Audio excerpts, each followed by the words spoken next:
Namaste Beloveds, I'm Alana Fairchild. Recently we had a question in our community and I wanted to share that question with you and the answer that I came to for that question because I felt it's something that a lot of people would likely relate to. And the question was about how does one deal with the divisiveness and the sense of profound opposition and disruption that so many people are feeling at the moment with themselves, within their communities, and within the world, where you have a group of people that believe one thing directly opposing a group of people that believe another thing. There's always been conflict around opinion within humanity, but at the moment it does feel like it's more in your face than ever. It's sort of hard to step back from it. There's a relentlessness and a kind of pervasiveness to this conflict and this sense of potential division that is often occurring as a result of it, but doesn't necessarily have to. What I found interesting in the question that was asked is that this lady acknowledged and shared that she felt this was overall part of a collective shift that's happening for humanity, which is something that I teach. But she said, even so, even though there's a spiritual purpose, it's really difficult. You know, she was feeling fear and anxiety and distress, and she wanted to know, how do I deal with this? So I thought that was a marvelous question and I wanted to really reflect on it.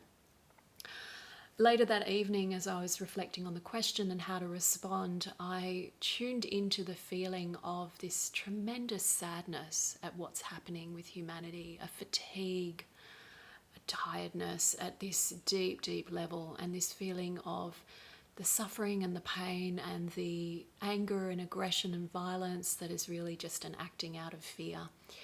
You know, that's been going on for a very, very long time. It's in the news at the moment, but it's not new in humanity's history, really, in society. And there was this sense of, you know, there's so much suffering. And I just felt that. I really sat with that feeling of that despair and that fatigue and that sense of anxiety and worry.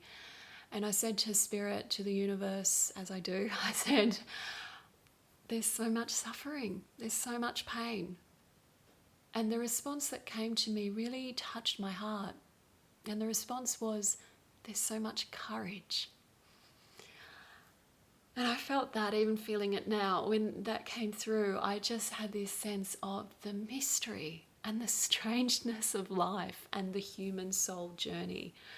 And that as a healer, or anyone really, even if you don't particularly identify or relate to that term, but if you want to make a heartfelt contribution rather than feeling caught up in the momentum of reactivity, then there's a part of you, part of your heart, that really yearns to make a constructive offering to the planet, that in the way that you are and the way that you live and the way that you relate to yourself and your loved ones and the world somehow brings a positive benefit for all beings. And in that sense of honouring the mystery of life, it gave me that sense. It didn't take me all the way to healing. There was another facet that I want to share with you, but it did help. It helped me begin to step out of that lower vibration that was just so consuming with sadness. And I recognised that, you know, that sadness opened me. That vulnerability, that sense of doubt really opened me up to receiving that answer from guidance. And you may find this, I find this a lot.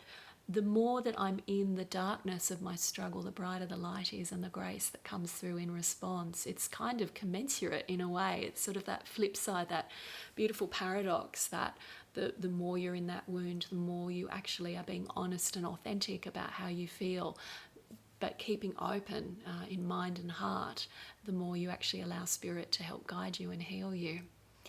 So I went to bed that evening and I slept, not really peacefully though. I wasn't completely clear on the shift, but it had begun. The process had begun. And then the next morning I woke up and I sat down to meditate, as I do each morning. And I had an experience of Our Lady, and she was Our Lady Mother Mary, and she was Our Lady Isis, and she was Our Lady Maritza, is a form of beautiful goddess Tara. She was all of these things. Kuan Yin, she was just there. She was the light. And she connected with my heart, and in an instant, the residual kind of energetic stuckness that hadn't quite cleared, that last 20-30%, whatever it was, melted in an instant. And what I felt is my breathing changed, and it was rest. I felt my heart return to restfulness. And I realized that it's a process. You know, when we find that we get stuck in things, when we feel like our energy, our vibration, our way is being maybe distorted or overly burdened, or we feel overwhelmed, or we're just at the edge of what our compassionate heart can process, we're in this space where we've just taken in, the way guidance described it was like a really big meal. It maybe doesn't sit that well with you. It's a bit big and a bit heavy. And it was this sense of you've got to digest it. And what I experience and what I've shared with you is a kind of psychic and spiritual digestion process. So it began with recognizing that the meal wasn't sitting well, that I'd taken in this energy from the world around us. It didn't really sit with me, but it was happening and it was there, and I was having an emotional response. And the emotional response that I could tune into had all of these facets, and I could express it. And from that place of authenticity and vulnerability, it's like the next stage of the psychic digestion process could happen, which is I could hear and receive a message, some encouragement. But it wasn't completely done. And for the next stage of digestion, I kind of had to metabolize that much. And then I was ready to find that restfulness and to let it go and return to myself, as if this beautiful moment of grace could sweep it away. And I was still compassionate, very passionate about wanting to assist, but able to do so from a place of hope and confidence and optimism and trust and wonder in the mystery of what it is that as a collective we are creating and healing together. I wanted to share this with you because I wanted you to know that many of us, many healers, many people that want to make a positive contribution are really grappling with how to do that in the state of the world at this time, how to cut through the noise, how to respond to the suffering without feeling like you're getting caught up in it and drowning in it and becoming ineffective.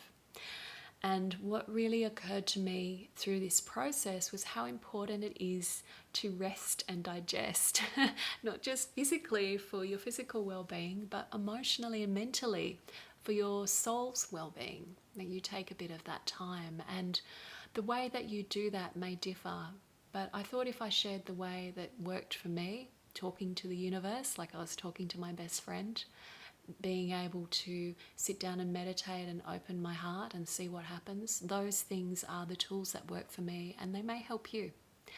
If those things feel a little bit unreachable, I have a very vast body of work that has all sorts of healing processes and suggestions, and many free resources on my website too, if you're looking for a place to start where you can use those spiritual tools to support your psychic digestion of what's happening in your life, in the world, and finding a way to continually bring yourself back to the beautiful sanctuary of your heart.